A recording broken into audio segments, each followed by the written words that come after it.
was al altyd lief vir musiek, baie gesing en het musiek gedoen op skool, laerskool, hoërskool en so.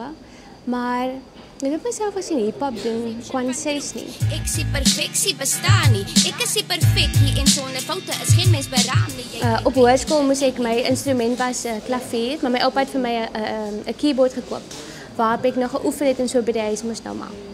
En eendag speel ek rond met dit en dat is nou beats en sulke tipe goed.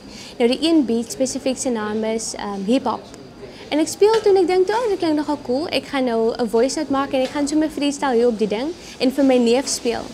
En toe hy dit hoor, toe sê hy vir my, "Hoor jy, maar jy moet dit ernstig begin opneem en hy dink ek het talent en ek kan, het verder vat en so." En ek sê vir hom, "Hoor, so ek sien nie myself eintlik dit doen nie. Ek was baie lief vir digkuns en les, baie gedigte geskryf en so." Ek het toe verlief geraak op hip-hop omdat dit was nie net 'n conscious boodskap wat ek kon deurgee nie, maar dit was ook hierdie digkuns wat nou nuwe lewe gekry het met die ritme. So van daar was ek hooked en daar was aan dit 7. Ek was nou nie so ernstig met die hip-hop omdat ek nog op skool was daai tyd. Wou ek eers meer fokus op my skoolwerk, maar daarna na skool, toe was ek baie meer ernstig en in 2013 was ek op die eerste album gewees saam met SMP en George. En ja, die res is history. Maar wat ek besef het is dat jy die inspirasie, die hoogste punt van inspirasie vir jouself moet wees.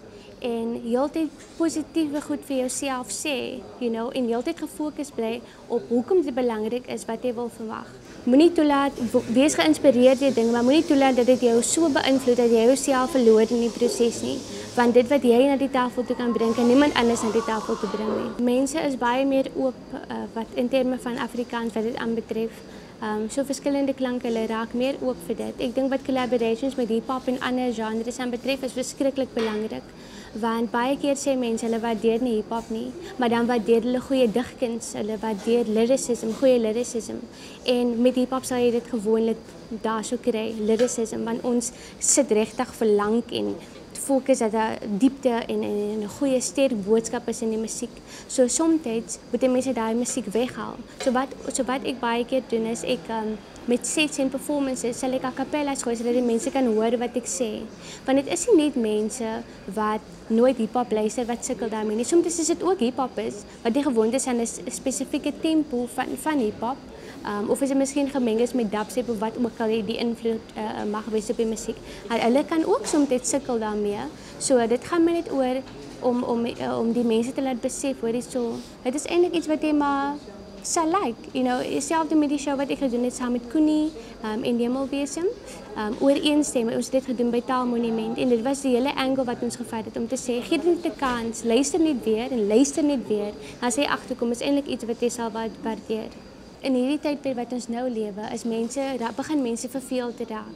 So outomaties is daai dan die go-to thing. So ek dink ja, daar kort definitief nuwe klanke. Daar is baie nuwe klanke ook, maar al die klanke word nie 'n kans gegee nie. Ek dra genoeg om te bloei met dit. Die berg is blou, die mis my is blouer, die regter in jou oor is op my skouers. Die berge nog so blou. Afrikaans.com, jou tuiste vir alles oor Afrikaans.